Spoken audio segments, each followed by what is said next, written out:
Paz do Senhor, vamos estar iniciando dentro de alguns minutos a nossa aula, o episódio 6 de Apocalipse, a série que estamos ministrando para os adolescentes do Grupo El Shaddai, Congregação Parque Aeroporto, e todos os irmãos da nossa congregação que estão assistindo, jovens, adultos e os demais irmãos que estão nos assistindo. Estaremos iniciando dentro de alguns minutos, né? Eu vou aguardar principalmente os adolescentes começarem a aparecer aí, né? Adolescentes do nosso grupo El Shaddai, os irmãos da nossa igreja. Eu vou aguardar nossos irmãos começar a aparecer aí para a gente entrar na nossa aula de hoje. Estaremos falando do episódio 6 no capítulo 7 do Apocalipse, nosso episódio 6. Pai do Senhor, nossa irmã Ruth, adolescente Ruth, Deus te abençoe. Nosso líder, nosso irmão Léo, Geilson, tanto tempo que não vejo nosso irmão Geilson, né? Deus te abençoe, irmão Geilson. Os irmãos podem ver que eu já estou em casa, né? Hoje vai ser uma live, não vai ser os episódios gravados das nossas últimas aulas, que eu estava no trabalho, tive que deixar as aulas gravadas, mas hoje nós estamos em casa, então vai ser bem mais fácil, bem mais prático, né? E a gente vai estar falando do capítulo 7 do livro de Apocalipse.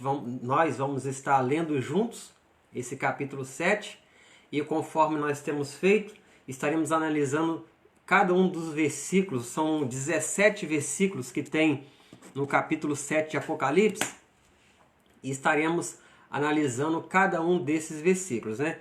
Vamos estar dentro de alguns instantes começando. Vamos estar aguardando um grupo maior de adolescentes nossos estar participando. E desde já eu vou reforçar mais uma vez para os irmãos que vão estar assistindo. Mantenha a sua Bíblia aberta aí, né? Papel, caneta na mão para você estar anotando. E qualquer dúvida que você tiver dentro do assunto que nós estivermos abordando, você pode colocar aí sua pergunta, que nós vamos estar tentando responder durante a aula, né? Eu vou tentar visualizar sua pergunta enquanto eu falo, anotar aqui, e se tiver dentro do nosso assunto, a gente vai estar respondendo ainda dentro da aula, dentro da live. Se não tiver, a gente responde nos comentários lá do Face da igreja, no final da aula ou no dia seguinte. Antes da gente iniciar nosso episódio 6, capítulo 7, eu vou colocar algumas considerações que eu estava, nossas últimas 3 aulas eu deixei o vídeo gravado, a aula gravada, e eu creio que só as primeiras tiveram perguntas dentro do assunto. Então, eu creio que alguns irmãos estão talvez meio sem jeito de fazer perguntas, né? Às vezes sem graça de perguntar, podendo pensar que essa é uma pergunta boba, eu não vou perguntar isso não. Mas qualquer dúvida que você tiver, enquanto estiver assistindo, depois de ter assistido o vídeo, pode colocar lá a sua pergunta, né? Que a gente vai estar respondendo. Às vezes tem vergonha de perguntar, então manda lá para o nosso líder, nosso irmão Léo, que ele coloca tudo no grupo lá, as perguntas todas as dúvidas, e a gente vai estar respondendo. Conforme eu estava assistindo a nossa última aula, eu observei lá, eu assistindo a aula, e eu estou tentando resumir da forma mais prática possível, para a gente não tomar muito tempo, a gente tentar fazer dentro de 1 hora, no máximo 1h15, e para que principalmente nosso público-alvo, que é adolescentes, venham entender. E eu analisei que o nosso último vídeo, talvez alguns tenham ficado com dúvidas, né? E eu não entrei a fundo no assunto, eu só passei o comentário do próprio capítulo, porque muito do que a gente falou ali no capítulo 6, né? E a gente está falando, o capítulo 6 ele está mostrando a abertura dos selos, né?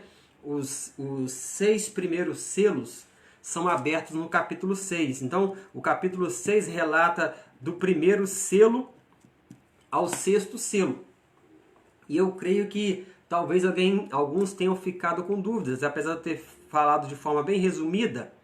eu não entrei em detalhe, principalmente no que se refere ao primeiro selo, que no primeiro selo João vê um cavalo branco e um cavaleiro assentado sobre ele, foi-lhe dado um arco e ele saiu vitorioso para vencer. E eu comentei lá que esse personagem, né, esse cavaleiro do primeiro selo montado no cavalo branco é o anticristo.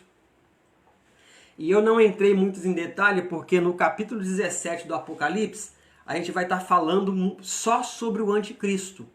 Mas eu creio que talvez tenha deixado alguma dúvida, porque os 3 selos seguintes, os 3 cavalos seguintes, os 3 cavaleiros seguintes, eles estão ligados ao primeiro cavalo, que é o anticristo, que está saindo para lutar e para vencer. Deus abençoe o nosso irmão Samuel, né? Vamos estar aguardando mais os irmãos chegar. Então, esses 3 cavalos seguintes, eles estão de certa forma ligados ao primeiro cavalo, ao primeiro cavaleiro, que é o anticristo.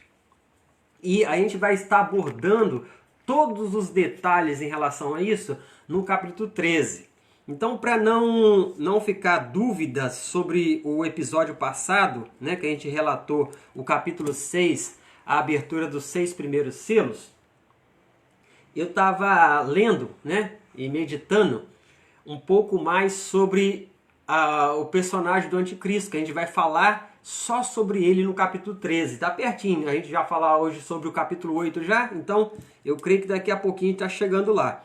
Mas para não ficar dúvidas em relação à abordagem do capítulo 6, os primeiros selos sendo abertos, o texto vai dizer que o primeiro selo, para quem chegou agora, a gente está recapitulando a última aula, já que não foi uma live, eu deixei o vídeo gravado, e eu creio que pode ter havido alguma dúvida, então estou fazendo só um resumo para a gente entrar no capítulo 7, né?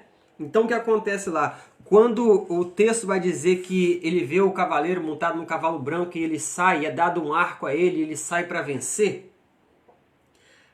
O livro de Daniel vai contar, se você que quer se aprofundar, porque o nosso estudo é um resumo, mas você que quer aprofundar, o livro de Daniel, ele vai contar em detalhes, né, a questão do anticristo, né? Eu estava lendo e estudando lá no navio essas últimas semanas o livro de Daniel.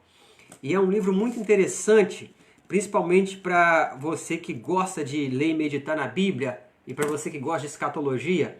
O livro de Daniel é um livro muito rico em escatologia. Na verdade, Daniel, ele complementa o livro de Apocalipse em muitos versículos, em muitos capítulos. Eu fiz uma comparação aqui e eu vou estar falando no decorrer das aulas seguintes alguns capítulos e versículos de Daniel e qual é o paralelo dele em Apocalipse.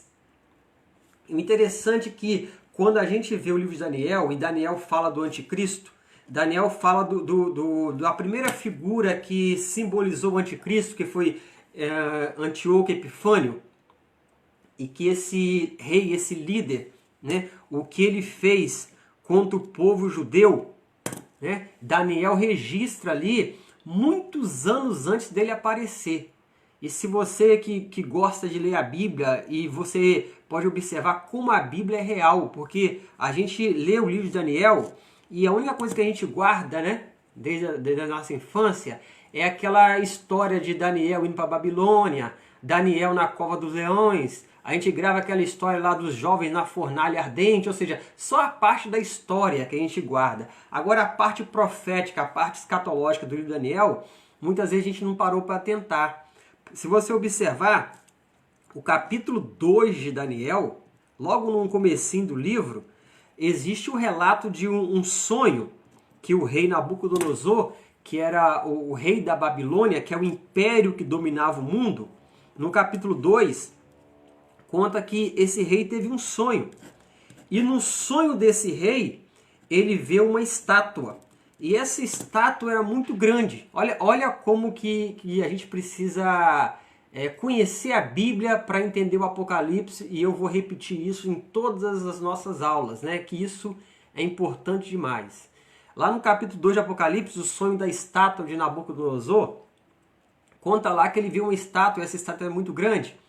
E a cabeça dessa estátua era de ouro, o seu peito e braço era de prata, o seu ventre e coxa era cobre, e as suas pernas era de ferro.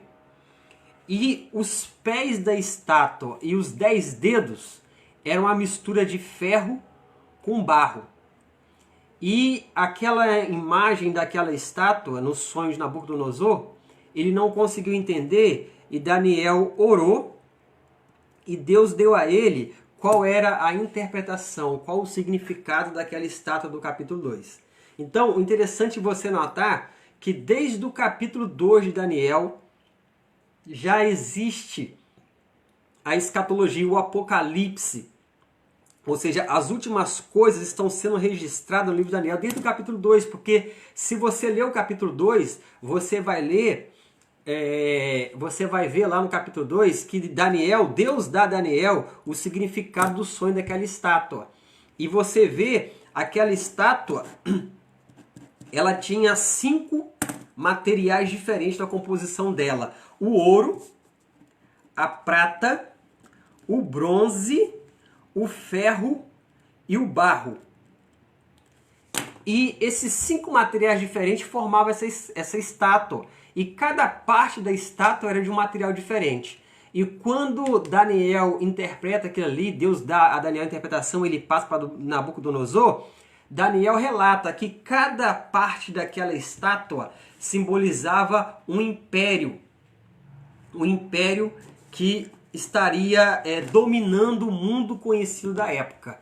E se você observar, Daniel dá a interpretação e ele mostra quais seriam esses impérios, né? O primeiro lá, representado pela cabeça da estátua, que é o ouro, era o Império Babilônico, que era o império que dominava o mundo na época de Daniel. E depois dele viria o império que representaria o peito e os braços da estátua, que era de prata.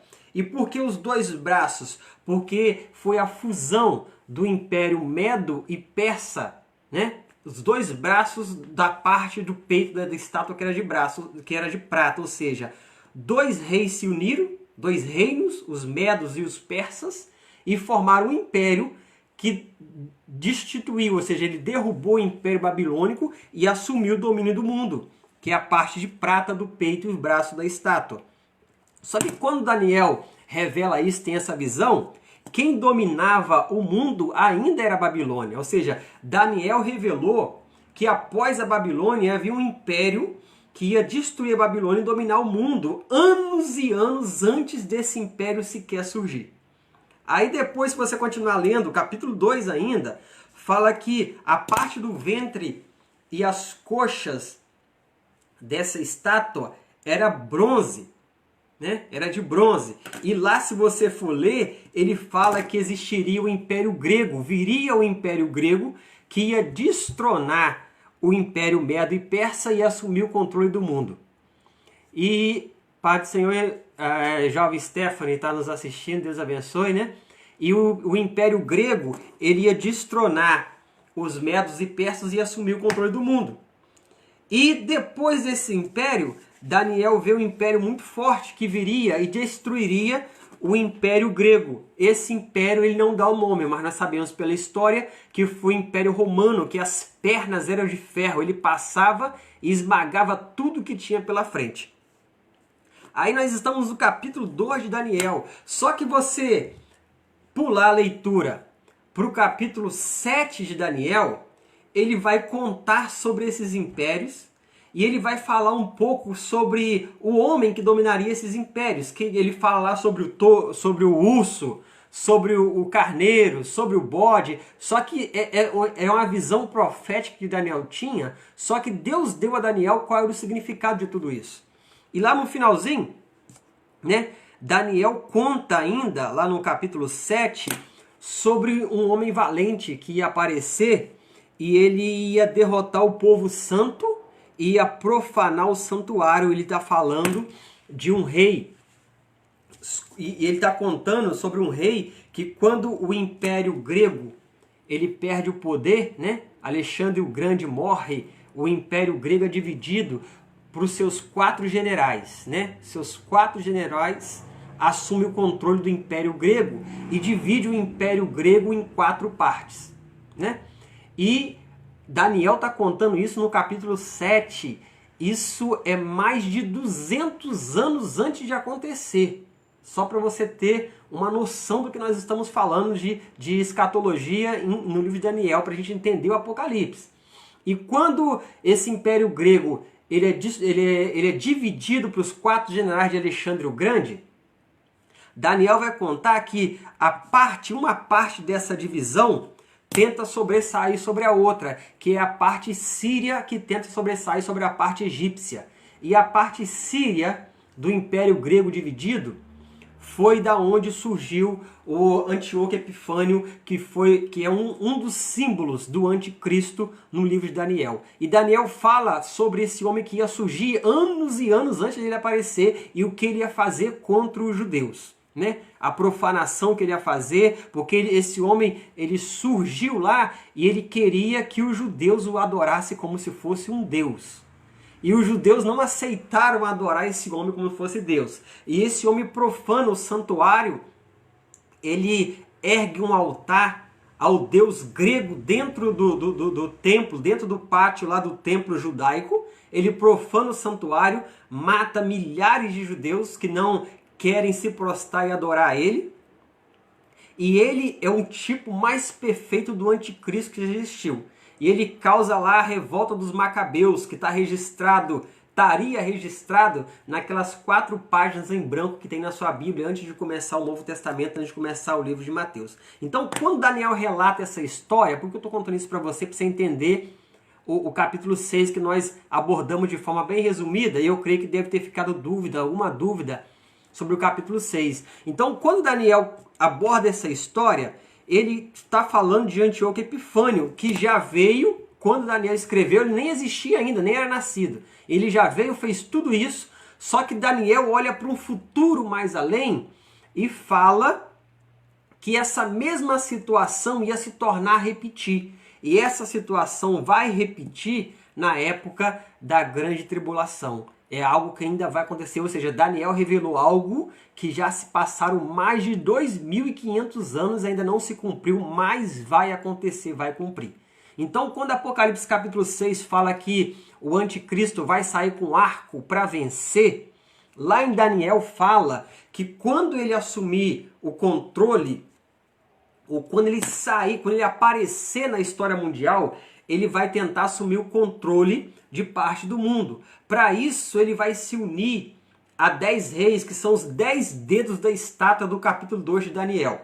Ele vai se unir a esses 10 reis. Mas essa união que ele vai fazer com esses 10 reis, antes dele conseguir que esses 10 reis se unam a ele e dê a ele o apoio político, ele faz guerra contra 3 desses reis, e ele vence 3 desses reis em guerra. Então os outros 10 se aliam a ele. Aonde está isso? Livro de Daniel capítulo 7, capítulo 8, capítulo 9, capítulo 11 e Apocalipse 13 a gente vai ver isso. E eu só estou falando sobre esse assunto porque quando a gente vê lá Apocalipse capítulo 6, que o anticristo sai e é dado um arco a ele sai para vencer, a história bíblica, o livro de Daniel, o livro de Apocalipse vai nos contar que ele faz guerra. Quando o anticristo aparece na história da humanidade, ele vem trazer a falsa paz, ele faz a união com esses 10 reinos, esses 10 reinos se aliam a ele, mas antes disso acontecer, ele faz guerra contra 3 reinos e vence ele na guerra. Então, essa guerra que ele faz é esse arco que é visto na mão dele no capítulo 6. E quando ele faz essa guerra, pessoas são mortas, existe muita morte, vai existir, que a gente viu o Apocalipse lá, o cavalo da morte. Vai existir fome, a gente viu no capítulo 6 o cavaleiro da fome e a comida vai ser pesada para ser vendida. E nós vimos lá também, além da guerra, da fome, vai existir pestes, doenças, tudo causado por essa guerra que vai existir assim que o anticristo assumir ou tentar assumir o controle, guerreando contra esses 3 reis, e após isso os outros 10 reis vão dar o domínio, o poder a ele para ele continuar, para ele concluir o domínio do mundo. O interessante é que a gente vai tornar a falar tudo sobre tudo isso no capítulo 13, mas eu só relatei essa parte para a gente não ter dúvida a respeito dos 4 primeiros selos do Apocalipse, que é o que eu relatei na última aula, né? E como não foi ao vivo, eu creio que algumas pessoas que assistiram podem ter tido alguma dúvida. Mas para não ter dúvida, a gente fez esse breve comentário e depois, se você tiver alguma dúvida, você coloca a pergunta aí que eu vou estar respondendo ainda hoje. Então, para a gente entender o primeiro selo, quando o anticristo sai, ele sai para vencer e é dado um arco a ele, ou seja, vai haver guerras. E depois dessa guerra contra esses 3 reinos, os 10 reinos são os 10 dedos da estátua de Daniel capítulo 2, esses 10 reinos vão dar o poder a ele e ele vai assumir o parte do controle do mundo. E a gente vai estar detalhando isso no capítulo 13. Hoje, né, quinta-feira, a gente vai estar no episódio 6, que é o nosso tema de hoje, capítulo 7 do livro de Apocalipse. É bem curtinho, só são 17 versículos e é um capítulo um tanto interessante, né? Por quê? Porque o livro de Apocalipse, ele está, anota isso aí, você que está com a sua caneta e papel na mão, o livro de Apocalipse, ele está quase todo em ordem cronológica de acontecimentos, né? A parte de quando João está vendo os selos, as trombetas e as taças, aquilo ali acontece na sequência que está relatada ali. Aquilo ali é cronológico, vai acontecer um após o outro na sequência. Só que tem alguns capítulos dentro do livro de Apocalipse que eles não estão em ordem. Ele foi colocado ali, eu tava lendo isso numa explicação bem básica que foi colocado por um pastor que escreveu um livro sobre o assunto. Ele determinou que esses capítulos é como se fosse um parênteses entre 2 acontecimentos. E eu achei isso interessante para explicar, principalmente para adolescentes, para os irmãos que estão nos assistindo, que às vezes você lê ali o capítulo 7 do Apocalipse, você vai, mas cadê o 7º selo que a gente viu no capítulo 6, que foi do 1º ao 6º selo? Cadê o 7? Não tem o 7 no capítulo 7. Porque o 7, ele faz um parênteses, vamos colocar assim para entender melhor, né? Ele coloca um parênteses aqui entre o 6º e o 7º e vai contar alguma coisa que vai acontecer nesse espaço de tempo até que o 7º selo venha a acontecer. E esse capítulo 7 é um desses parênteses e a gente vai estar estudando ele hoje. Eu espero que os irmãos tenham acompanhado, né, o meu raciocínio. Se eu estiver falando rápido demais, os irmãos podem botar aí para falar mais devagar, explicar mais compassado, que hoje a gente tem tempo, né? A gente está em casa, está na live, dá para mim falar pausadamente, explicar as perguntas, explicar tudo para os irmãos aí que estão nos assistindo. Então, o capítulo 7 é esse parênteses, né? João está relatando o capítulo 6. Ele vem relatando o 1º, 2º, 3º, 4º selo, 5º selo, 6º selo, só que não aparece o 7º selo ainda. Ele faz no capítulo 7 um parênteses para mostrar alguma coisa que vai acontecer nesse período aí de tempo para que o 7º selo venha a ser aberto. E para quem está chegando agora e está nos assistindo, a gente vai entrar no capítulo 7 do Apocalipse, no episódio 6 do nosso estudo, nossa leitura do livro de Apocalipse, e vamos estar estudando o capítulo 7, que são apenas 17 versículos. Paz do Senhor, nossa irmã Cláudia, irmão Birene, nosso adolescente, né? Deus te abençoe. Vinícius, saudade do grupo El Shaddai, da classe do Canaã, né? Da gente estar sentado lá na nossa escola dominical, estudando, conversando, debatendo nas nossas aulas lá, né? Deus abençoe o nosso adolescente Vinícius. Nicolas deve estar por aí assistindo, Kaique, Deus te abençoe. Gisele deve estar por aí também. Adolescentes El Shaddai, Deus abençoe cada um de vocês, especialmente a nossa classe Canaã. Saudade de estar com vocês na escola bíblica. Eu creio que em breve estaremos de volta na nossa congregação lá no Parque Aeroporto, juntos numa sala de aula, que é bem melhor, né? Então, capítulo 7. Vamos iniciar sem mais demora, porque o nosso tempo corre, né? Então, como eu comentei, esse capítulo 7 é um desses parênteses que tem entre a sequência de acontecimentos cronológicas que João vai mostrar alguma coisa. E nesse capítulo 7, só são 17 versículos, eu creio que é um dos capítulos mais fáceis para quem está lendo entender, né? É um dos mais fáceis. Não tem muita simbologia, não tem muito mistério. E se você ler de primeira assim, talvez você não entenda, mas você releia umas 2, 3 vezes, analisa cada um dos versículos, que vai ficar fácil de você entender. O capítulo 7, a gente dividindo, a gente consegue entender melhor para aprender. Se a gente for dividir o capítulo 7, a gente vai dividir, então você que tiver caneta e papel anotando, anote isso aí que é importante para você memorizar e entender isso e aprender mais fácil. Se você for dividir o capítulo 7, são 2 divisões. Versículo 1 até o versículo 8 acontece na terra. Então, capítulo 17, do versículo 1 até o versículo 8, acontece na terra. O que João vai relatar do capítulo 17, no capítulo 7 de Apocalipse, do versículo 1 ao 8, está acontecendo na terra. E é um grupo de judeus. Isso é interessante porque muitas pessoas por aí, né, não entendem esses 144 mil assinalados e cada um cria uma teoria fora de série, né? Cada teoria absurda. Pai do Senhor, jovem Lohane, Deus te abençoe, né? Então cada um cria uma teoria mais absurda que a outra sobre o capítulo 7 de Apocalipse, quando fala aí dos 144 mil judeus assinalados, né?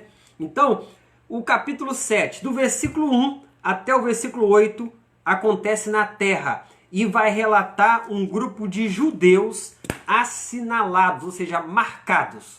A gente vai explicar do 1 ao 8 e os irmãos vão entender.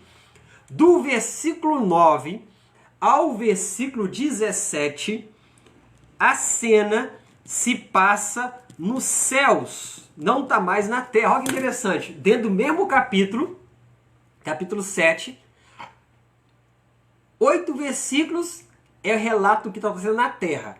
E os versículos seguintes, são 9 versículos, se não me engano, é relato do que está acontecendo nos céus. Olha que coisa interessante. Os primeiros 8 versículos é relato de judeus assinalados ou protegidos. Os 9 versículos seguintes, a cena ocorre, ou a cena é vista no céu, e vai mostrar gentios salvos diante de Deus nos céus. Então, com essas 2 divisões do capítulo 7, a gente já consegue entender melhor o capítulo 7 e fica mais fácil quando a gente iniciar a leitura do livro de Apocalipse no capítulo 7. Então, o capítulo 7, ele se inicia assim. E depois dessas coisas, olha que interessante, que coisa ele está falando? Das coisas que foram relatadas no capítulo 6, ou seja, depois dos 6 primeiros selos sendo abertos e revelados o que havia em cada um deles, João fala assim, depois dessas coisas, ou seja, as coisas que ele já tinha revelado e mostrado nos 6 primeiros selos. Eu vi, João relatando, 4 anjos que estavam sobre os 4 cantos da terra, norte, sul, leste, oeste. Então, você está estudando aí, né? Adolescente é fera de matemática, conhece os pontos da terra, os 4 pontos da terra, norte, sul, leste, oeste, já entendeu a metade do versículo 1. Aí João fala que ele viu 4 anjos, e cada um desses anjos estava sobre um ponto da terra, norte, sul, leste e oeste. Para que nenhum vento soprasse sobre a terra, nem sobre o mar, nem sobre árvore alguma. Ou seja, o que João está relatando é que ele vê 4 anjos nos 4 pontos cardeais da terra, para que não ventasse sobre a terra, nem sobre as árvores, nem sobre o mar. Então, como eu relatei lá no princípio, esse capítulo 7 é um parênteses entre o 6º e o 7º selo, que João vai mostrar alguma coisa que era importante para ele continuar o relato do que ele viu no livro de Apocalipse, do que ele viu nos céus, do que Deus mostrou para ele. Então ele precisou fazer esse parênteses e mostrar algo importante para que o leitor que fosse ler depois entendesse a sequência dos fatos. E aqui, alguns escritores, alguns comentaristas, vou botar comentarista do livro de Apocalipse, diz que esse é o parênteses da graça, né? O parênteses da graça. A primeira parte, versículo 1 a 8, eu já mostrei aqui, já falei, está se referindo a judeu, é Israel. Não tem negócio de 144 mil, é igreja, nada. É judeu. São 144 mil judeus, é Israel. E a segunda parte, do versículo 9 ao 17, são gentios que se converteram e foram salvos durante a grande tribulação, só que eles já estão no céu, ou seja, foram mortos por amor a Cristo e já estão no céu. Aí, para mim te provar o que eu estou falando, para a gente elucidar isso aí, né? Olha que coisa interessante. O Apocalipse, capítulo 6, versículo 17. Apocalipse, capítulo 6, versículo 17, foi a nossa última aula, né? O nosso último estudo. Capítulo 6, versículo 17. O último versículo do capítulo 6 de Apocalipse. Olha que coisa interessante. O versículo 17 fala assim: porque vinda o grande dia da sua ira, e quem poderá subsistir? É uma pergunta que foi feita, porque está falando que aquele que estava sentado no céu, sobre a ira do Cordeiro contra a terra, contra os que habitam na terra. O versículo 17 fala bem assim: porque é vindo o grande dia da sua ira, quem poderá subsistir? Foi uma pergunta feita. Aí aqui no capítulo 7, está mostrando que esse grupo de pessoas será protegido para que eles consigam subsistir ao grande dia da ira de Deus. Então, irmãos, se você observar, a Bíblia explica a Bíblia. A Bíblia explica a Bíblia. E para a gente entender Apocalipse, a gente precisa conhecer a Bíblia, que ela vai se explicando, né? O último versículo do capítulo 6 perguntou: quem pode subsistir ao grande dia da tua ira? Aí o capítulo seguinte, capítulo 7, vai mostrar que João vê 4 anjos sobre os 4 pontos da terra, e a esses 4 anjos é dada uma ordem para que eles parassem o vento. Aí você pode perguntar, mas qual é a finalidade disso? Ou por que foi dada essa ordem? Ao versículo seguinte, o versículo 2, vai explicar. E vi outro anjo, ou seja, tinha 4 anjos sobre cada um ponto da terra. Aí João vê outro anjo, que ele subiu da banda do sol nascente. E se a gente for para geografia bíblica, você vai ver que é a parte geográfica da terra onde está a nação de Israel. E esse anjo tinha o selo do Deus vivo. Nós sabemos o que é selo, né? É algo que você usa para marcar alguma coisa, para botar a marca de alguém em alguma coisa. E João viu que esse outro anjo, ele tinha um selo. E esse anjo que estava com o selo, ele clama em voz alta, ele grita para os 4 anjos que estavam sobre os 4 pontos da terra. E esses 4 anjos que estão sobre os 4 pontos da terra, a eles foi dado o poder de danificar a terra e o mar. Deus te abençoe, irmão Gilvan.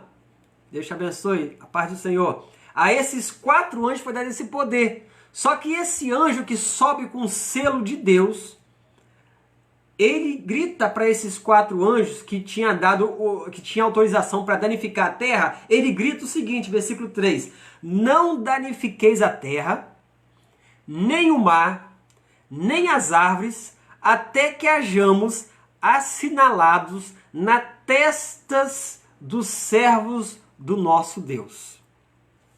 Olha que coisa interessante. Esse anjo está gritando para os 4 anjos que estão sobre os 4 pontos da terra, para eles não danificarem a terra ainda. Porque antes de começar a terra ser danificada por esses 4 anjos, que será o próximo capítulo, capítulo 8 de Apocalipse, que esses 4 anjos vão começar a danificar a terra, esse anjo que está com o selo de Deus na mão, vamos botar aqui, um selo, uma marca aqui, né? Algo para marcar, um selo de Deus na mão.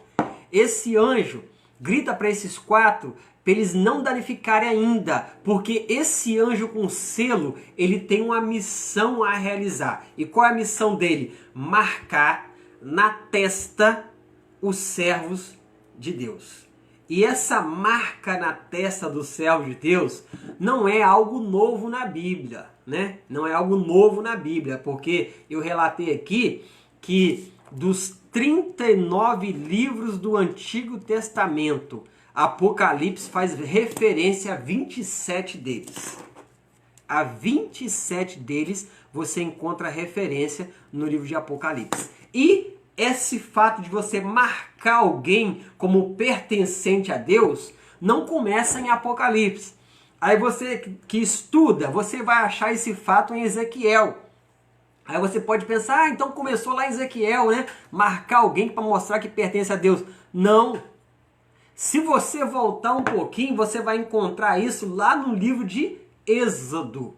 Adolescentes, né, do El Shaddai conhecem a história. Quando Deus vai mandar a 10ª praga sobre o Egito, a morte dos primogênitos, antes da praga vir, Deus falou o seguinte para Moisés: Moisés, ó, marca um selo, marca as casas dos judeus, dos israelitas, que pertencem a mim, para que o anjo da destruição não passe por lá e eles percam o primogênito. Então, qual foi a marca? O sangue do cordeiro no umbral da porta. O anjo da destruição, o anjo da morte passava, mas se aquela casa, o umbral daquela porta tivesse sido marcada com sangue, o anjo da destruição passava por cima, não chegava naquela casa. Assim começa a história de ser marcado. Só que lá no livro de Ezequiel, também aparece lá no livro de Ezequiel um relato, Ezequiel capítulo 9, sobre o profeta Ezequiel vendo um anjo com um tinteiro na mão, marcando na testa aqueles que eram fiéis para que a destruição não chegasse a eles. Aí aqui em Apocalipse você vê a mesma coisa, né? João relata que esse anjo com o selo de Deus na mão, ele grita para os anjos, para os 4 anjos que estão sobre os 4 pontos da terra, para eles não começarem a danificar a terra ainda, porque os servos de Deus precisam ser marcados. Deus abençoe nossa irmã Maristela, irmã Andréia, que chegou agora aí. Versículo 4 do capítulo 7. Aí João relata: e eu ouvi o número dos assinalados. Eram 144 mil de todas as tribos de Israel. Irmãos, isso aqui não é figurado.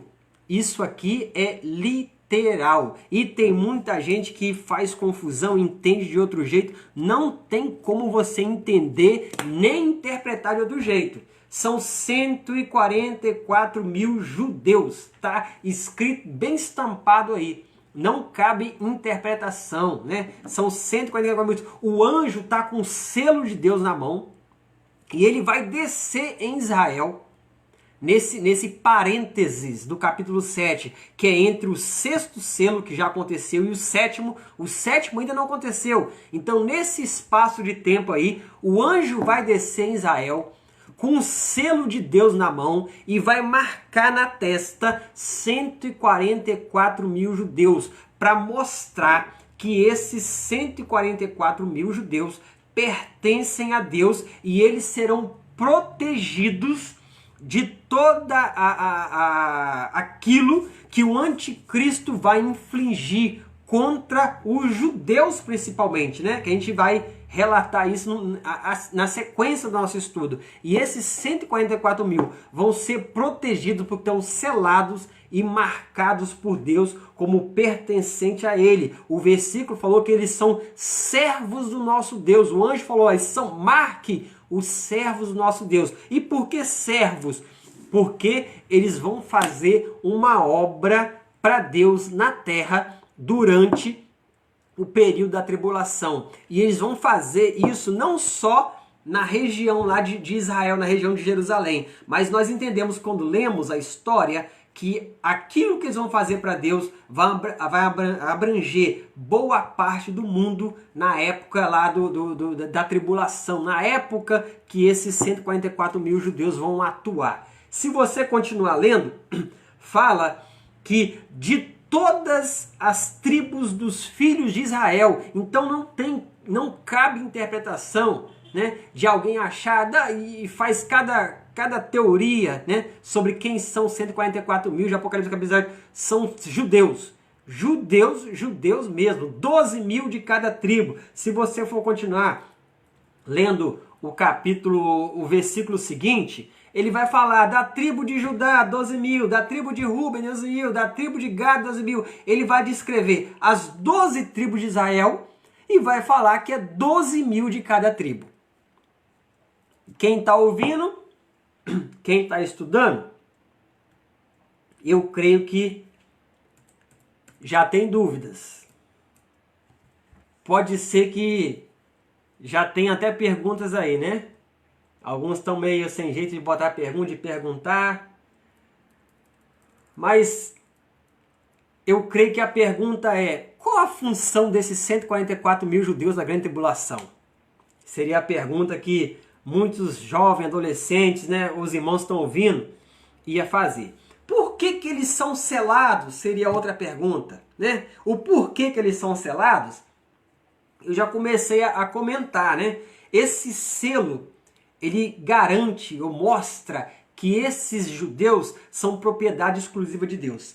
E eles vão ser guardados fisicamente e espiritualmente de toda a influência maligna que o anticristo vai exercer sobre a humanidade no período da tribulação. E qual é a função desses 144 mil? Pregar, anote isso aí, irmãos, que isso é outra confusão que as pessoas fazem quando leem a Bíblia sem meditar. Qual é a função desses 144 mil? Pregar o evangelho do reino. Anota, que eu creio que depois que você anotar, mais dúvidas vão surgir. Por quê? Porque, de novo, a gente vai voltar a entender, né, que para você conhecer, para você entender Apocalipse, você precisa conhecer a Bíblia. Lá em Mateus capítulo 24, versículo 14, Jesus Cristo falando sobre a grande tribulação, né? Mateus 24, 14. Mateus 24, se você for estudar, Mateus 24, ele fala sobre a grande tribulação, a primeira parte, a segunda parte, a vinda de Jesus em glória para os judeus, não é para a igreja, é para os judeus, e ele fala do milênio. Mateus 24 é um resumo do livro de Apocalipse, principalmente a parte da tribulação.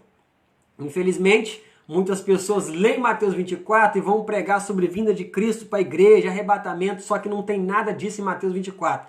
Mateus 24, Jesus Cristo está falando para 12 discípulos que são judeus. E eles estão perguntando que sinal havia da sua vinda, do fim do mundo e quando essas coisas aconteciam. São 3 perguntas feitas ali. E Jesus responde essas 3 perguntas e aquilo ali é para os judeus. E lá no capítulo 24, outro dia, a gente vai falar sobre isso. Que eu estava estudando esses dias lá no navio. Mateus 24 vezes Apocalipse. É um estudo interessante. Algum pastor até comentou. Tem um livro que se chama Apocalipse é simbolismo ou realidade?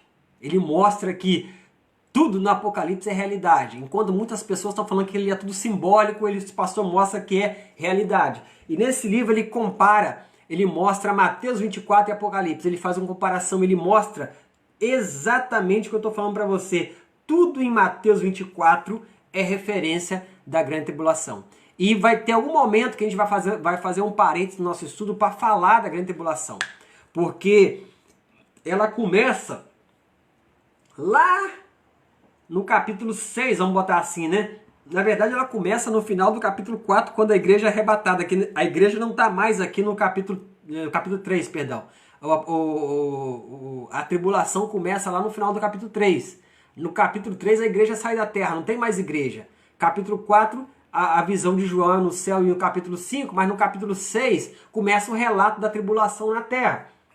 Então, quando a gente lê esse texto aqui de Apocalipse capítulo 7, que está falando desses 144 mil judeus assinalados, a função desses homens separados por Deus e marcados por Deus vai ser pregar o evangelho do reino.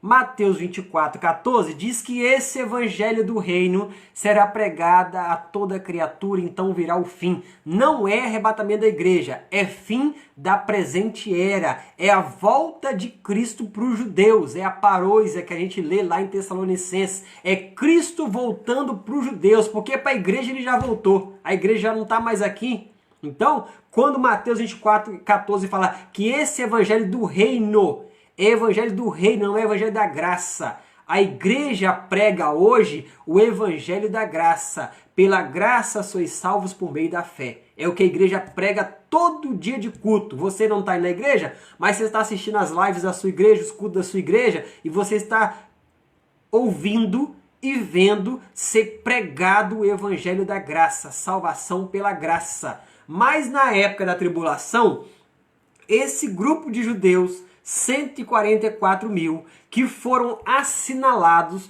pelo anjo do selo, tiveram o nome de Deus marcado em suas testas e receberam a missão de pregar o evangelho do reino no período da tribulação. E eles serão protegidos, porque eles vão pregar o evangelho do reino numa época em que o mundo vai estar sendo dominado pela influência maligna do anticristo. Então eles terão que ser realmente protegidos. E é isso que João está mostrando aqui. São 144 mil israelitas, 12 mil de cada tribo. E a missão deles, a função deles é pregar o evangelho do reino, anunciando que o reino está próximo. De que reino o judeu está falando? Milênio. Se você meditar um pouquinho, você vai entender, e muita coisa na nossa mente vai se abrindo, a gente vai entendendo a palavra vai entrando, e a gente vai entendendo, aí você para pensar, ah tá, é verdade, agora eu entendi, eu já li isso tantas vezes, mas não tinha entendido que era isso. É porque às vezes a gente está lendo os textos soltos da Bíblia, e nós esquecemos que a Bíblia é um livro vivo, né? Os livros da Bíblia, as partes da Bíblia, elas estão interligadas. Nós precisamos entender e conhecer isso. Então, resumindo, do versículo 1 ao versículo 8 do capítulo 7 de Apocalipse, nós estamos falando de um grupo de 144 mil judeus, 12 mil de cada tribo, que serão assinalados, marcados o nome de Deus nas suas testas. O que isso significa? Proteção. Eles serão protegidos da influência tanto física quanto espiritual do reino maligno do anticristo. E qual é a função deles? Pregar o evangelho do reino. E eles vão pregar só para os judeus? Não, vão pregar também para os gentios. Mas como é isso, irmão? Não estaremos aqui para ver, mas é o que vai acontecer. E eu vou te mostrar agora que eles pregarão esse evangelho do reino, que o reino está vindo. Ele está falando de milênio, do reino milenar de Cristo. E eles vão pregar e anunciar Cristo nessa época de tribulação para todos os povos que estiverem ali. E não será, eu creio que esse anúncio não será restrito apenas a Israel. Esses 144 mil estarão anunciando Cristo para todos os povos nessa região, na região ali do Oriente. Essa palavra está sendo anunciada, e boa parte do mundo, devido à tecnologia, devido ao que nós temos hoje, né? Eu estou falando aqui de casa, e algumas dezenas, centenas de pessoas vão estar vendo e ouvindo. Nessa época será da mesma forma. Então, resumindo, capítulo 1 até o capítulo 8, estamos falando de judeus. A visão é na terra. O anjo desce, esse anjo com selo de Deus. Deus te abençoe, Eduardo, né? Companheiro de trabalho, está assistindo a nosso estudo bíblico. Deus te abençoe, Eduardo, lá em Guarapari. Deus te abençoe, meu irmão. Então, o capítulo 7, do versículo 1 ao 8, são 144 mil judeus. Deus manda um anjo antes que a destruição comece, porque no versículo 1 você viu lá que os 4 anjos sobre os 4 pontos da terra, que tinha a ordem de destruir a terra, o anjo pede para eles esperarem até que os 144 mil judeus sejam marcados na testa, ou seja, protegidos por Deus, para durante o período da grande tribulação, eles anunciarem o reino de Cristo, pregarem o evangelho do reino. Se você tiver dúvidas, coloca aí que eu vou estar respondendo, porque a gente vai estar entrando, já foi 40 minutos quase, né? A gente vai estar entrando agora na segunda parte do capítulo 7, que eu fiz a divisão do capítulo 7 em 2 partes para a gente entender. Do versículo 1 ao versículo 8 é judeus, a cena acontece na terra. Do versículo 9 ao versículo 17 são gentios salvos no período da grande tribulação. A cena acontece no céu. Aí, irmãos, vem a pergunta, né? Vem a pergunta que muito cristão faz. Vai haver salvação na grande tribulação? Eu creio que seria uma pergunta que alguns colocariam aí, né? Nos comentários. Vai haver salvação na grande tribulação? É uma pergunta que muita gente se faz, muito se pergunta. Comenta-se também, comentam-se também nos nossos grupos de estudo lá, quando a gente estuda Apocalipse, escatologia, quando a gente estuda a doutrina da salvação, né? O sacrifício de Cristo na cruz. Pergunta-se muito se vai haver salvação na grande tribulação? Qual é a resposta? Sim. Né? Você que está anotando, você que quer fazer a pergunta, já pode colocar a resposta. A resposta é sim. Vai haver salvação na grande tribulação? Sim. Muita salvação? Milhares de pessoas serão salvas na grande tribulação. Irmãos, onde está isso? Apocalipse capítulo 7, versículo 9. Milhares de pessoas serão salvas na grande tribulação. Então anota a pergunta da sua resposta. Vai haver salvação? Sim. Quanto que vão salvar? Milhares de pessoas serão salvas na grande tribulação. Mas aí vem a outra pergunta, né? Que é até comentário de algumas vezes que a gente se reúne para conversar, para falar de Bíblia. Como que vai ser salvo se a graça acaba? Aí é um caso que a gente teria que levar mais algumas horas explicando, né? Mas eu vou tentar te explicar em alguns minutos. Irmãos, a graça sempre existiu. Nós estamos agora na dispensação da graça. É o período que começou com a morte de Cristo e vai até o arrebatamento da igreja. É um período de tempo. Dispensação da graça. Já tivemos, se não me engano, 6 ou 7 dispensações antes dessa período de tempo. Se não me engano, são 6 que já tivemos. Esse é o 7º. O 8º será o milênio. É um período de tempo, né, em que a salvação foi anunciada e pessoas foram salvas. A dispensação da graça começou com a morte de Cristo na cruz do Calvário, né? E quando ele morre ali, ele abre para toda a humanidade, porque Jesus falou em João capítulo 4 que a salvação vem dos judeus. Ele veio para os judeus, mas os judeus não quiseram, não aceitaram. Então o que Jesus faz? Ele faz o quê? Ele morre na cruz para dar direito à salvação para mim e para você que está assistindo, que nós não somos judeus, não tínhamos direito à salvação. Então ele morre para nos salvar, para dar direito à salvação. E quando ele faz isso na cruz, morre e ressuscita, ele inicia a dispensação da graça. E essa dispensação que começou com a morte de Cristo, ela vai terminar com o arrebatamento da igreja. A dispensação da graça. A graça não. E isso você precisa anotar e entender, porque eu estava até observando, algum tempo atrás, um irmão lá falar sobre graça, só que o entendimento dele da graça não é exatamente o que a Bíblia está falando sobre a graça. Só para você entender um pouquinho da graça, a gente não pode demorar, que já vai dar 9 horas, a gente tem que ainda 9 versículos para comentar. Lá na época de Davi, na época de Samuel, né? Vamos botar lá, época de Samuel, época de Davi, época de Daniel. Que dispensação eles estavam? Lei, né? Dispensação da lei. Aí você vê lá que pela graça sois salvos. Mas houve salvação na época da lei? Porque a gente vê lá que a lei era difícil de se cumprir, ninguém poderia ser salvo pela lei, né? Porque a lei era muito difícil. Houve salvação pela lei? Houve. Daniel foi salvo, Davi foi salvo, Moisés foi salvo, centenas de cristãos, de crentes do Antigo Testamento foram salvos na época da lei. Né? Aí você, mas a graça, a graça sempre existiu, porque a graça é um favor divino. Se você for ler lá em Josué, quando Josué invade e destrói Jericó, Raabe, que nem judia era, Raabe não era judia, Raabe não era israelita, ela foi salva como se ela não conhecia a lei de Moisés para seguir a lei? A lei de Moisés foi só para os judeus. Raabe não era judia e ela ouviu falar do Deus de Israel e ela foi salva, tanto física quanto espiritualmente. Tanto que o nome Raabe está nos Heróis da Fé de Hebreus capítulo 11.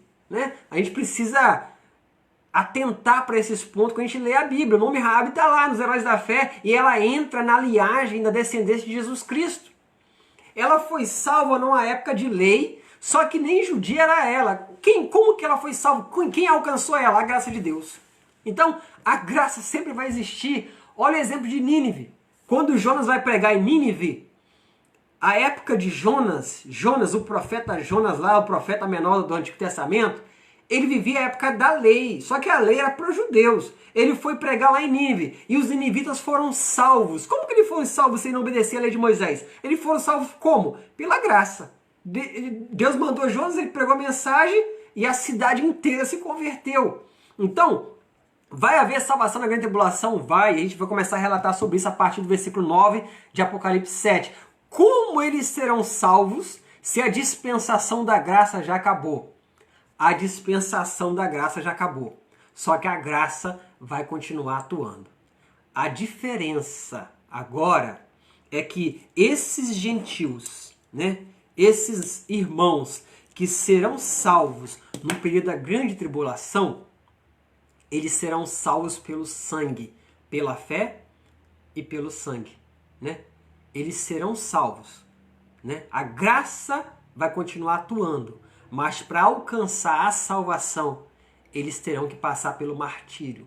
Serão mortos, ou seja, serão salvos pela fé em Cristo Jesus e pelo sangue que eles vão derramar para alcançar a própria salvação. E a gente vai ver isso no decorrer do texto. Se você ficou com dúvida, ainda tem dúvida, coloque sua pergunta que a gente vai estar respondendo. A gente viu aqui, até o versículo 8, que os judeus vão pregar, esses 144 mil vão pregar o evangelho do reino, vão anunciar Cristo. Aí aqui, no versículo 9, João já fala o seguinte: depois dessas coisas, que coisas? Do anjo assinalando 144 mil judeus na terra. É isso que João está falando. Depois dessas coisas, eis que uma multidão, eu falei que milhares serão salvos na grande tribulação. Aí João fala assim: eis com a multidão que ninguém podia contar. Irmãos, uma multidão que ninguém podia contar. São milhares e milhares de pessoas que serão salvas na grande tribulação. A diferença é que eles terão que pagar a salvação com a vida. E João fala que essas pessoas são de todas as nações, não serão só judeus salvos com a pregação dos 144 mil, não. Os 144 mil vão pregar, a gente viu isso até o versículo 8. Eles serão protegidos, terão a missão de pregar. Só que a mensagem que eles anunciam, né? E as pessoas que são alcançadas por outros também que estarão anunciando a mensagem de salvação, João diz no versículo 9 que é uma multidão que ninguém podia contar, de todas as nações, povos de países do mundo inteiro serão salvos na grande tribulação. De todas as nações, tribos, povos e línguas. João está mostrando aqui que a abrangência da salvação na grande tribulação vai ser geral. Pessoas de todas as nações, de todas as tribos, de todos os povos, de todas as línguas vão ser alcançadas pela salvação em Cristo Jesus. A diferença é que terão que pagar com a vida, com o sangue.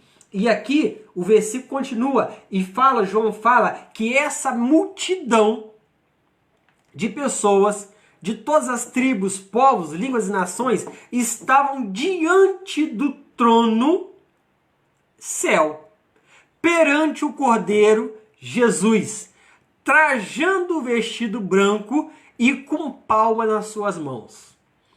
Anote isso aí, você adolescente, jovem que está anotando e estudando, porque essa parte aí mostra a diferença entre esse grupo de gentios salvo na grande tribulação e a igreja que foi salva durante o período da graça, antes da tribulação, ou seja, a igreja que foi salva com o arrebatamento da igreja. Porque João vê lá, a igreja está com coroas assentada em tronos no céu. Aqui João está falando que essa multidão, eles estão diante do trono, eles estão em pé. Só que eles não estão coroados, eles estão com vestidos brancos e com palmas nas suas mãos. E isso é interessante porque nós vamos meditar nisso junto, ainda temos 15 minutinhos para falar sobre isso. E a gente vai ver a diferença, e a gente vai ver que esse grupo aqui são gentios que foram salvos na grande tribulação. Aí fala bem assim, a multidão que estava diante do trono era tão numerosa que João não pôde contar. E ele fala que era pessoas de todas as nações, e eles estavam com palmas nas suas mãos. Não podemos confundir com a igreja, que a igreja está coroada. Essa multidão está com palmas nas suas mãos. O interessante é que a cena agora acontece nos céus, porque João vê essa multidão diante do trono de Deus e diante do Cordeiro, Jesus. Palmas nas mãos simbolizam que eles alcançaram vitória e agora estão em paz. Alcançaram vitória e agora estão em paz. Significa que eles travaram uma peleja, uma guerra muito grande. E agora eles alcançaram a vitória e estão em paz. O versículo 10 vai dizer que essa grande multidão, esse povo que está diante do trono e diante de Jesus Cristo, eles clamavam. Clamar é falar em voz alta. E o que ele estava falando? Versículo 10 diz assim, eles falavam, imagine uma multidão de pessoas que ninguém pode contar, milhares de pessoas, todos falando ao mesmo tempo, numa só voz. Imagine que coisa linda. E olha o que eles falavam, salvação ao nosso Deus que se assenta no trono. Está falando de Deus Pai. Eles estão clamando, estão falando em voz alta, essa multidão diante do trono, multidão de pessoas salvas. Eles estão diante do trono e eles estão falando, salvação ao nosso Deus que se assenta no trono. Está falando do Deus Pai que está sentado no trono. E fala assim, e ao Cordeiro, está falando de Jesus. Eles estão saudando Deus assentado no trono e a Jesus Cristo, o Cordeiro. Então essa cena acontece no céu. E essa multidão são cristãos gentios salvos de todas as nações durante o período da tribulação. Boa parte desses cristãos, eu creio, que alcançaram a salvação, ou seja, alcançaram, foram salvos mediante aquilo que eles ouviram desses 144 mil judeus que tiveram a missão de anunciar o Evangelho. E boa parte, atente para isso agora, isso é o que eu creio, boa parte dessa multidão são aquelas pessoas, infelizmente, a gente tem que falar isso, são aquelas pessoas que conheciam a palavra, conhecem a palavra, conhecem o Evangelho, conhecem o livro de Apocalipse, sabe que Jesus vai voltar para arrebatar a igreja, só que muitos deles, como a gente relatou lá em Apocalipse capítulo 3, falando para 7 igrejas da Ásia, na Ásia, e que nós comentamos muito que essas igrejas representam igrejas em todo o mundo, diferentes fases da igreja em todo o mundo. Muitas dessas pessoas ouvem que Jesus vai voltar, ouvem falar que Jesus está voltando, está vendo os sinais do tempo se cumprindo, mesmo assim não dão crédito à palavra. E quando o arrebatamento acontecer e essas pessoas ficarem para trás, e essas pessoas perceberem que aquilo que elas ouviram dentro da igreja durante todo esse tempo, aquilo que elas ouviram nas pregações, nas mensagens, é real, aconteceu, vai cair um temor tão grande nessas pessoas que, conhecendo a verdade, conhecendo a respeito do arrebatamento, ficaram para trás, vai cair um temor tão grande que essas pessoas vão se apegar de tal forma a Cristo, vão se apegar de tal forma à palavra que infelizmente eles desprezaram, né? Estavam na igreja, ouviram a palavra, mas desprezaram a palavra. Apocalipse fala, bem-aventurado o que ouve, o que lê e o que guarda. Às vezes ouviram, às vezes leram a palavra, mas não guardaram a palavra. E Jesus voltou, o arrebatamento aconteceu e eles ficaram para trás. Infelizmente, parte dessa multidão que João vê no céu, eu creio que será esses que ficaram para trás. E quando eles perceberam que aquilo que eles ouviram na igreja é real, aconteceu, eles vão se apegar de tal forma à palavra que vão pagar com a vida a salvação, né? Eles ainda terão outra chance de ser salvo, mas dessa vez vai ser pelo sangue. E parte dessa multidão, infelizmente eu creio, que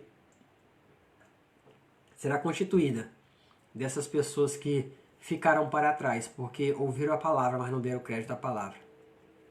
Infelizmente.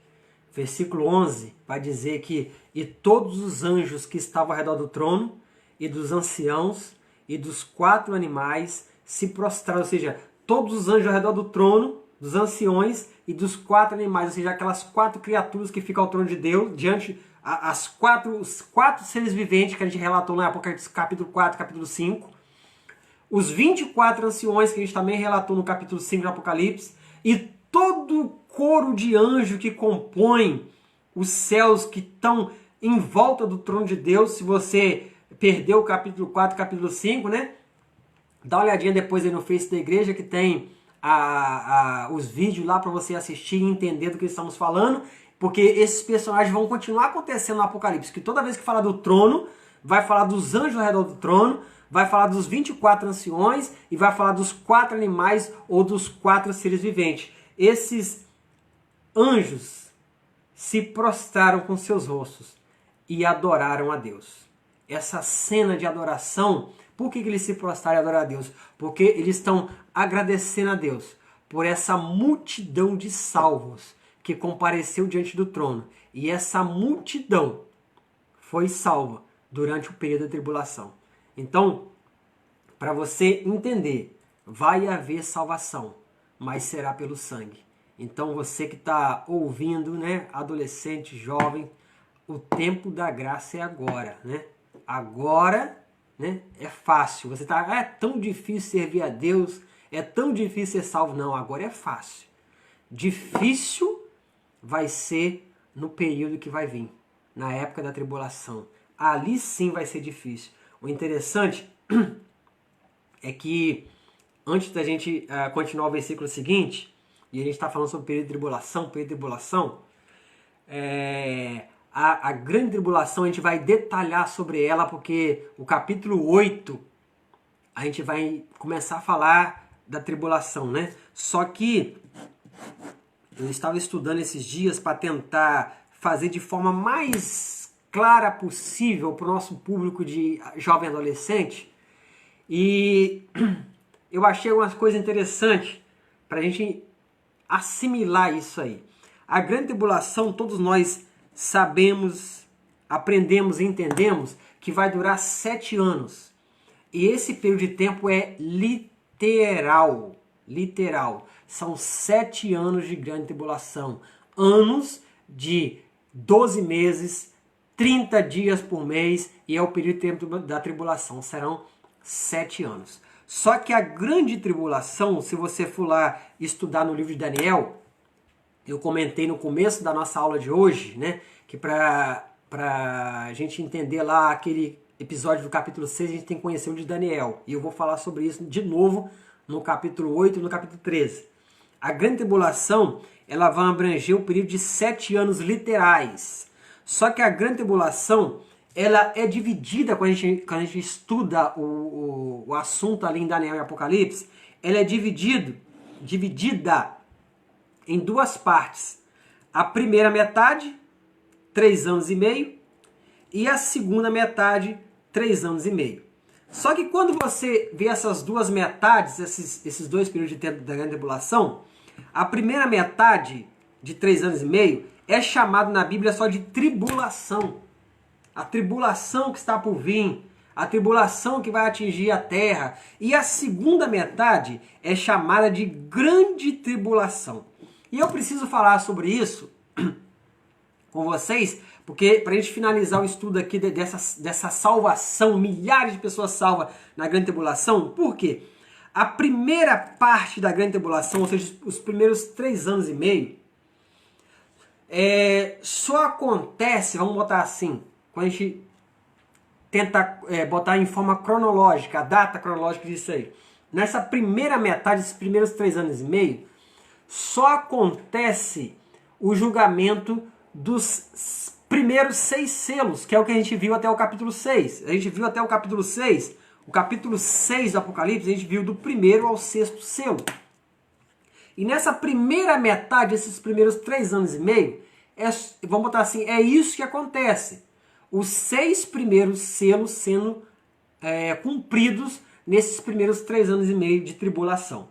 E a gente fala tribulação, vamos botar assim, porque é uma parte mais, eu não sei se eu poderia usar essa expressão, mas é uma parte mais leve, né?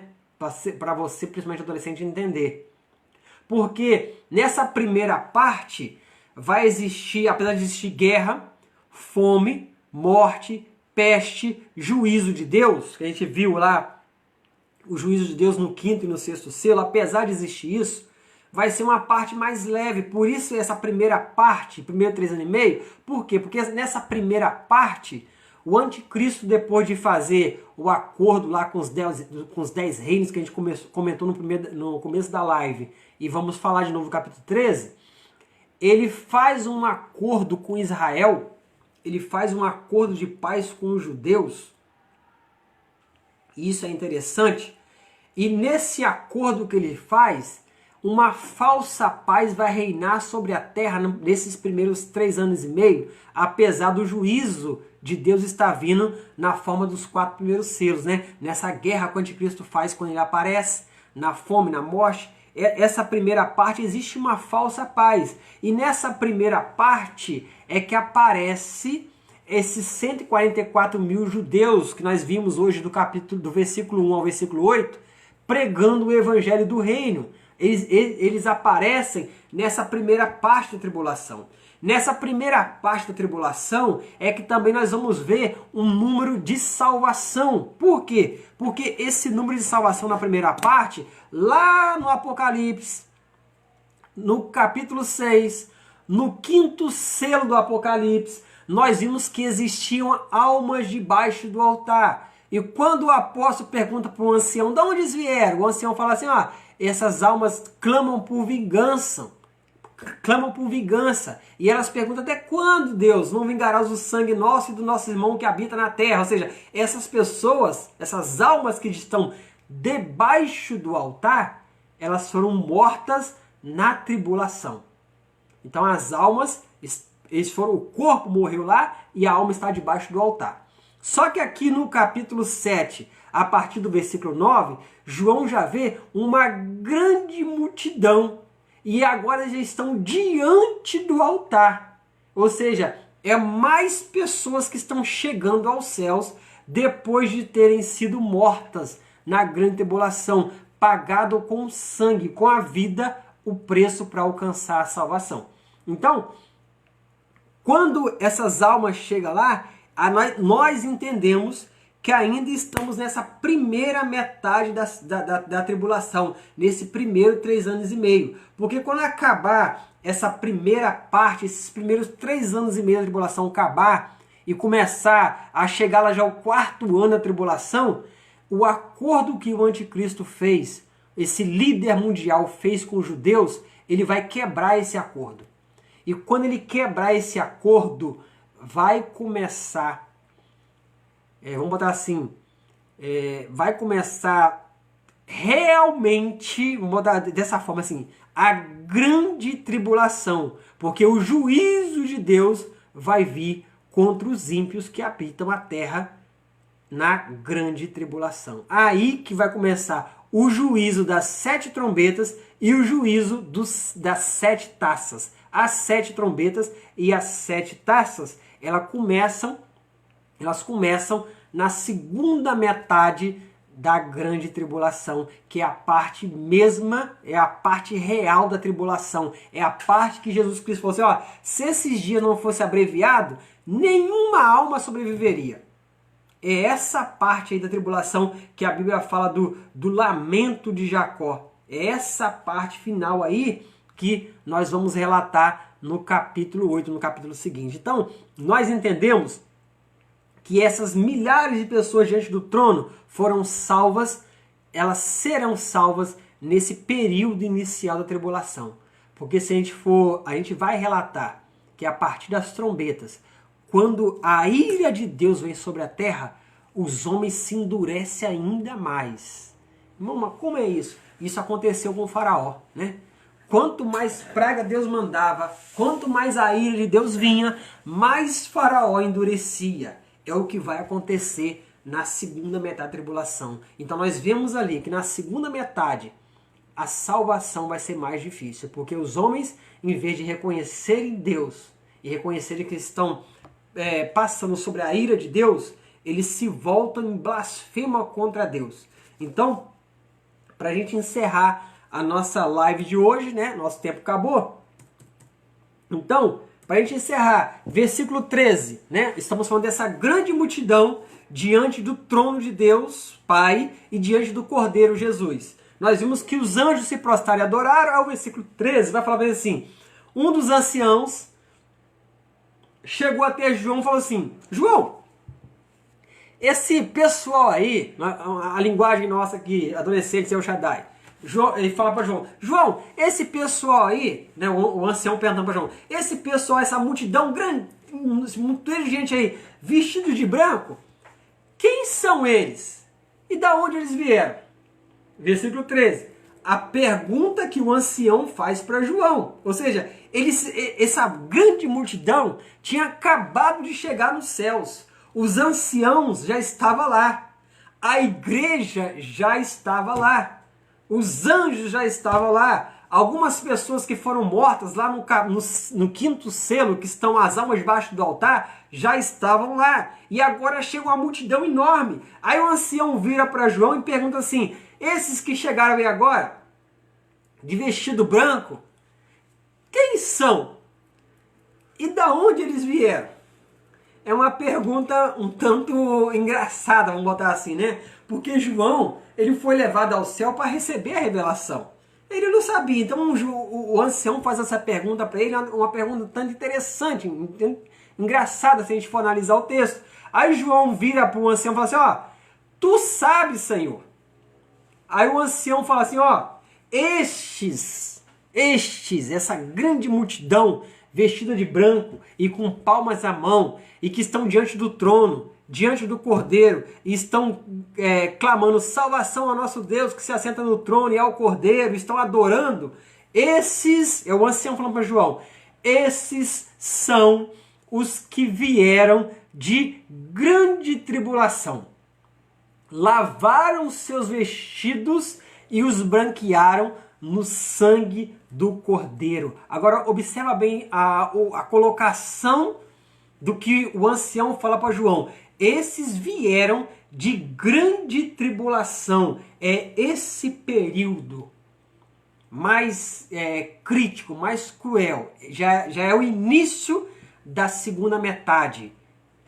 Essas pessoas que estão chegando no céu, elas estão saindo do início desse período de tempo e estão sendo mortas, lavando as suas vestiduras no sangue do Cordeiro. E como eu comentei né? Eu mesmo respondendo a pergunta que alguns iriam fazer, né? Vai haver salvação na grande tribulação? Sim. E é essas pessoas que estão chegando no céu. E João fala que são de todas as nações, tribos, povos e línguas.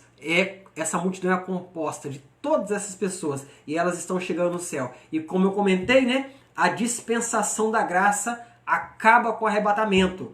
Só que a atuação da graça continua na grande tribulação. Por isso, milhões de pessoas serão salvas e estarão diante do trono de Deus. É a visão que João está tendo. Aí no versículo 15, para a gente encerrar, falta só 2 versículos. Versículo 15, João fala assim, por isso, né, elas vieram de grande tribulação, lavaram suas vestes no sangue do Cordeiro, por isso elas estão diante do trono. E vão servir dia e noite no seu santo templo. Vão servir aquele que está e aquele que está assentado sobre o trono, Deus o cobrirá com a sua sombra. É uma referência a Salmo 91. A sombra do Onipotente descansará. Quer conhecer a Bíblia? Entender Apocalipse? Você precisa conhecer a Bíblia. Salmo 91. Agora o Salmo 91, ele está sendo usado como referência em Apocalipse capítulo 7, versículo 15. Essa multidão está diante do Cordeiro, está diante do trono de Deus. E aqui fala que Deus os cobrirá com a sua sombra, referência ao Salmo 91. Ao versículo 16 fala assim, e nunca mais terão fome, ou seja, passaram fome na terra. Nunca mais terão sede, passaram sede na terra. Por que passaram fome na terra? Porque nós vimos lá no, se não me engano, no 3º selo, né? Que o cavaleiro que está no cavalo, ele traz uma balança na mão. Ele vai trazer fome sobre a terra. E quando ele trouxer fome sobre a terra, o alimento vai custar caro, vai custar muito dinheiro. O salário de um dia só vai alimentar uma pessoa. E muitas dessas pessoas vão morrer por fome e não vão negar o nome de Cristo. Porque nós vamos ver daqui a pouquinho, na sequência do nosso estudo, que durante essa segunda parte da tribulação, para você se alimentar, comprar, vender, você precisa ter a marca do anticristo. E interessante, olha como tudo se encaixa na Bíblia. Nós estamos comentando no capítulo 7. E nós vimos lá no capítulo 7, do versículo 1 ao versículo 8, que os judeus que vão anunciar o evangelho do reino no período da grande tribulação, anunciar o nome de Cristo, eles vão ser marcados em suas testas que eles pertencem a Deus, ou seja, proteção física e espiritual contra o anticristo. Aí o anticristo vai fazer o quê? Vai começar a marcar as pessoas que pertencem a ele. É a marca da besta, né, que a gente ouve muito falar, mas a gente ouve muita bobagem sobre isso aí. Vai acontecer, só que é no período da grande tribulação. E nós cremos que é na segunda metade que essas pessoas serão marcadas. E a Bíblia fala, né, o texto fala, que só vai poder comprar e vender quem tiver a marca da besta. Então quem não aceitar a marca e for fiel a Cristo, os que ficarem aí, eu já comentei isso, e os que receberem a mensagem durante a tribulação e aceitarem Cristo, serão mortos, serão martirizados, passarão fome, passarão sede, porque não tem a marca da besta para poder comprar nem vender. Passarão fome, passarão sede. Aí aqui eles estão diante do céu, diante do trono de Deus. E João está falando assim, e o ancião está falando para eles, nunca mais, o ancião está falando para João, essa multidão aí, nunca mais terão sede. Eles vão descansar sobre a sombra da asa do Onipotente, ou seja, a sombra de Deus. Nunca mais terão sede, nunca mais terão fome. O sol não vai castigar, nem praga alguma cairá sobre eles. Aí o versículo 17, porque o Cordeiro, Jesus, que está no meio do trono, os apacentará. Referência ao Salmo 23, né? Ao Cordeiro, né? O bom pastor que conduz a ovelha às pastos verdejantes e água tranquila, né? Essa multidão passou fome, passou sede, foi castigada pelo sol, e aqui Jesus está falando, João está mostrando para nós, que não terão mais sede, nunca mais terão sede, nunca mais terão fome, porque o próprio Cristo os apacentará. e vai servir a ele as fontes das águas da vida, e Deus limpará dos seus olhos toda a lágrima. Eles choraram em terra, sofreram em terra, foram martirizados, mas alcançaram a salvação e chegaram nos céus. E Deus vai limpar desses olhos toda a lágrima. Então tome cuidado quando você lê esses versículos aí, né? E começa a falar na igreja, começa a falar, Deus vai limpar dos seus olhos toda a lágrima. Cuidado, né? Toma cuidado, porque Deus vai limpar dos seus olhos toda a lágrima é daqueles que ficarem na grande tribulação e serão salvos, pagando com a vida. A igreja já foi arrebatada antes. Então tome cuidado quando alguém falar para você, Deus vai limpar dos seus olhos toda a lágrima, nunca mais vai ter sede nem fome. Isso aí é para quem ficar. E nós não seremos os que vamos ficar, né? Nós estamos nos preparando, né? Aprendendo a palavra, meditando a palavra, ouvindo, lendo, guardando a palavra, para quando tocar a trombeta do arrebatamento, nós sermos arrebatados e estarmos salvos diante de Deus. Nós nos céus vamos ver essa multidão chegar.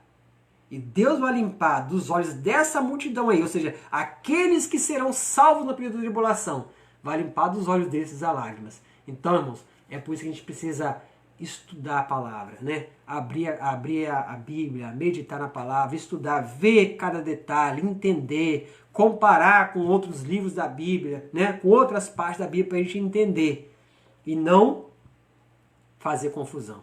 Então, a nossa aula de hoje vai estar se encerrando, né? E na próxima quinta-feira, nós vamos estar falando do capítulo 8 de Apocalipse. E como eu comentei quando nós começamos a aula de hoje, né? Que o capítulo 7, ele não está dentro da cronologia de acontecimentos. O capítulo 7 foi colocado entre o 6º e o 7º selo, para João mostrar alguma coisa que ia acontecer nesse período de tempo, para que o 7º selo fosse aberto e revelado aquilo que estaria por vir. Então, para você que participou até agora, que Deus te abençoe, né? Que você possa ter entendido, né? Esse capítulo 7 de Apocalipse, como nós comentamos, né? Ele é dividido em duas partes, para você entender melhor. Ele é dividido em duas partes. A primeira parte, do versículo 1 ao versículo 8, está mostrando o que está acontecendo na terra, né? Na terra. São 144 mil judeus que serão marcados por Deus nas suas testas. Isso significa proteção física e espiritual contra a influência do anticristo. E a função desses 144 mil judeus, pregar o evangelho do reino, mostrar para a terra, para os judeus, que o reino está chegando. De que reino nós estamos falando? Reino milenar, que Cristo vai voltar para reinar. Quando esses judeus começarem a pregar o evangelho do reino vai estar faltando aí 6 anos, vamos botar assim, 6 anos e meio, para Cristo voltar para os judeus e iniciar ou instituir o reino milenar. E quando nós vemos esse grupo de judeus do versículo 1 ao versículo 8, eles estão na terra. E esse anjo que marca esses judeus, antes dele marcar, ele grita para 4 anjos que estão sobre os 4 pontos da terra, norte, sul, leste e oeste. Aí não comece a destruir a terra ainda, porque nós precisamos marcar os servos de Deus. E esses 4 anjos que recebem a ordem para não começar a destruir a terra ainda, eles vão começar agora, no capítulo 8, que nós vamos ver na próxima quinta-feira, a enviar os juízos de Deus sobre a terra. Então, a segunda parte do capítulo 7, nós vemos uma multidão de salvos no céu. E foram pessoas, né, que foram salvas no período da tribulação, que pagaram com as suas vidas. E essas pessoas foram alcançadas pela mensagem desses 144 mil judeus. E também nós cremos que foram pessoas que conheciam a palavra, conheciam o evangelho, mas não guardaram a palavra e perderam o arrebatamento da igreja e ficaram para trás. terão outra chance de salvação, mas terão que pagar, né, com a própria vida. Não negar o nome de Cristo e para ser salvos pagar com a própria vida, mas pela graça de Deus serão salvas e nós encontraremos essas pessoas no céu. Elas estarão diante do trono de Deus e nós como igreja vamos contemplar essa multidão chegando lá. Próxima quinta-feira eu aguardo todos vocês. Vai ser benção, né, Léo? Nosso irmão Germano, nossa irmã Ivanice, nosso irmão Nicolas, Deus abençoe vocês que estão até agora com a gente, né, ouvindo essa leitura do Apocalipse. Deus abençoe cada um de vocês. Coloque suas perguntas aí. Na próxima quinta-feira vamos estar entrando no capítulo 8 e nós vamos ver esses 4 anjos que o anjo gritou para eles não começarem ainda. Nós vamos ver esses 4 anjos começarem a tocar, né? O 7º selo vai ser aberto. E quando esse 7º selo abrir, Deus abençoe nossa irmã Elizabeth, né? Nossa irmã Marcele, irmã Gil, Deus abençoe cada um de vocês.